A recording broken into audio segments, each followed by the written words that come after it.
Youth Maharashtra, महाराष्ट्राचा बुलंद आवाज।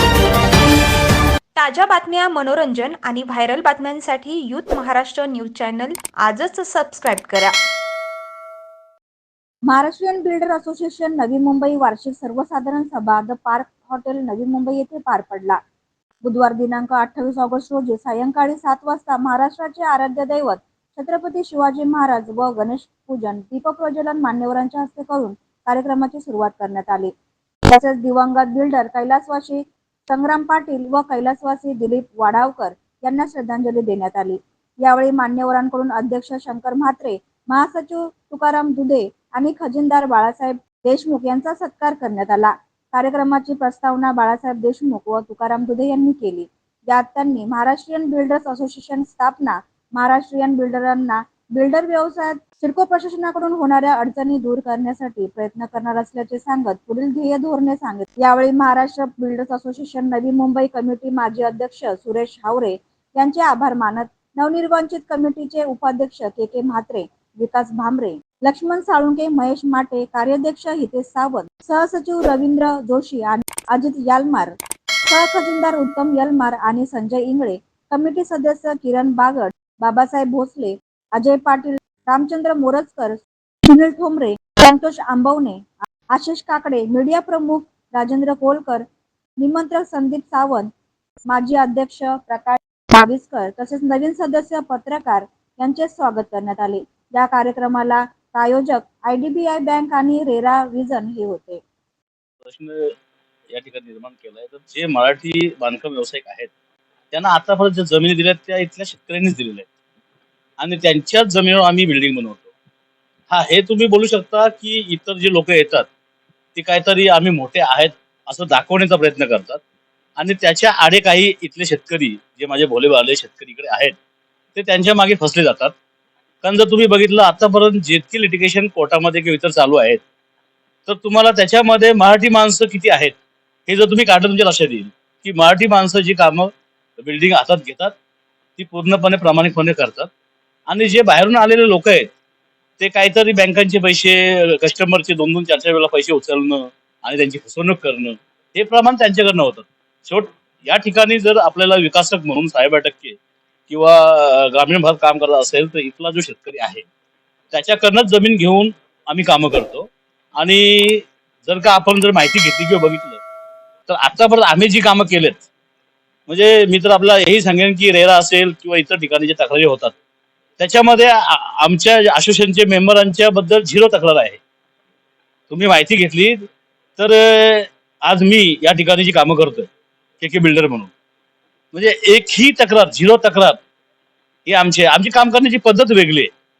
मराठी माणूस पहिले ज्या कस्टमरला 10 दिवस आधी बोलवतो तो त्याला विचारतो बाबा तुला हा घर दिलेला आहे मी 204 नंबरचा घर बघून घे, त्याच्यामध्ये कुठे जर तुला काय कडी लूज आहे काय लूज असं वाटलं तर 8 दिवसामध्ये मी करून देतो। म्हणजे आम्ही पोझिशन ही त्याच्या मर्जीनुसार देतो, असं नाही आम्ही जे काही बनवले तुम्ही घ्या म्हणून। त्यामुळे इथला शेतकरी हा महाराष्ट्र बिल्डर असोसिएशनचे जे बिल्डर त्याच्या बरोबर आहे आणि त्यांच्या बरोबर राहील। या ठिकाणच्या परिसरामध्ये आमचे दुधे साहेब आहेत, दापोली पारगाव किंवा या उलवे भागामध्ये कामं करतात, शंकर शेठ आहेत, बरेच लोक आम्ही जे कामं करतो आणि सगळे हे इथले शेतकरी आम्हाला ओळखतात आणि त्यांचा 100% विश्वास आमच्यावर आहे। प्रत्येकाची काम करण्याची एक क्षमता असतो की एका वेळेला एक प्रोजेक्ट करावं की 2 करावं की 3 करावं, आम्ही तेवढे प्रमाणात कामं करतो आणि तेवढे प्रमाणात जी कामं घेतात ती वेळेवर लोकांना डिलिव्हरी देतो। त्यामुळं आम्ही आमच्या ऐपतीपेक्षा जास्त कामं घेत नाही आणि कदाचित जी बाहेरची लोक येतात ती एक न करता ते 10-20 लोक एकत्र जॉईंट होतात आणि ते तो एखादा मोठा काम करतात। मग आपल्याला असं दिसतो का तो मोठा बिल्डर आहे, पण आमची इंडिव्हिज्युअल बिल्डर आम्ही असतो 2-2 हजार मीटर 3-3 हजार मीटरची आम्ही कामं करतो आणि एखादा बाहेरचा येऊन 10,000 मीटर करतो पण त्याच्या मागे 10 लोक असतात। म्हणजे तुलनात्मक तुम्ही बघितलं तर मराठी माणूस हा जास्त काम करतोय परंतु तो दिसत नाहीये कारण त्या प्रोजेक्टचं व्हॅल्यू जे आहे ते इंडिव्हिज्युअल आहे। त्यामुळं मी आपल्याला सांगतो की आतापर्यंत आमच्या बरोबर इथे शेतकरी आहेत, पुढे राहतील आणि आता नवीन जो पुनर्वसन हा विषय चालू झालेला आहे रिडेव्हलपमेंट आपण जे बोलतो, पनवेलमध्ये देखील बऱ्याच सोसायटी आमच्याशी कनेक्ट आहेत।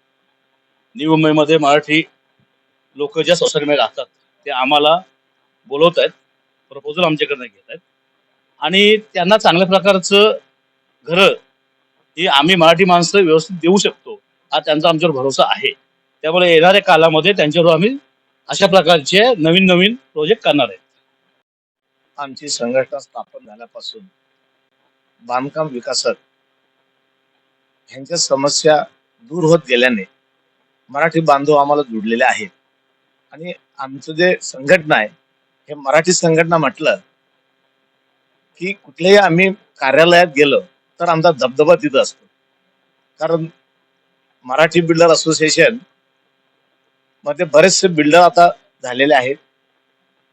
प्रत्येकाचे पूर्वी विकासक फार कमी होते मराठी, आता मोठ्या प्रमाणात मराठी विकासक पुढे आलेले आहेत.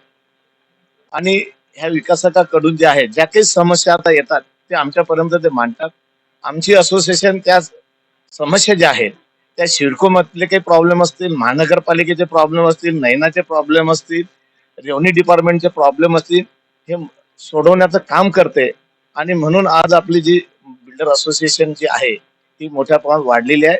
आम्ही प्रत्येकाच्या समस्या येत्या काळामध्ये दूर करण्याचा पुरेपूर प्रयत्न करणार. हे खरोखर आज नवी मुंबई आणि महाराष्ट्रामध्ये मोठ्या प्रमाणात डेव्हलपमेंट होत आहे.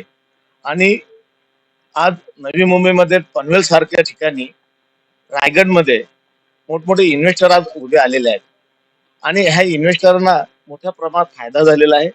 आणि जो आपला उल्वा नोट आहे, कांबोठे करंजाड हे जे नोट आहे हे आता मुंबईला कनेक्ट झालेलं आहे. त्यामुळे प्रत्येक इन्व्हेस्टमेंट करणाऱ्याला हा नवी मुंबईमध्ये मोठा फायदा झालेला आहे. आणि त्या दृष्टिकोनातून आज इन्व्हेस्टर हा नवी मुंबईकडे वळत आहे. आणि ही खरं खंत आहे मराठी माणसाची की मराठी माणसं म्हटलं की तो आपल्याला पेमेंट करेल का नाही करेल काय, तो बांधकाम करेल का, पूर्ण करेल का नाही, त्याचं कसं असेल. परंतु बाहेरून जर आलेला तो बिल्डर लल्लू पल्लू जरी असला ना, अरे तो फार मोठा सेट आहे, तो फार मोठा बिल्डर आहे, पण त्याच्या खिशात काही नसते. तो इथं येतो, सगळे कर्ज घेतो आणि काम करतो. आणि काम केल्यानंतर बऱ्याचशा लोकांना जे आहेत आज नवी मुंबईमध्ये जे समस्या आहेत ते आज लोकांना दिसून आलेल्या आहेत. 12.5% जे प्लॉट आहे ते बाहेरचा माणूस आहे त्याला जे त्यांनी जे प्लॉट दिलेले आहेत, आज बऱ्याचशा केसेस कोर्ट मॅटर चालू आहेत त्यांचे. महाराष्ट्र, महाराष्ट्राचा बुलंद आवाज.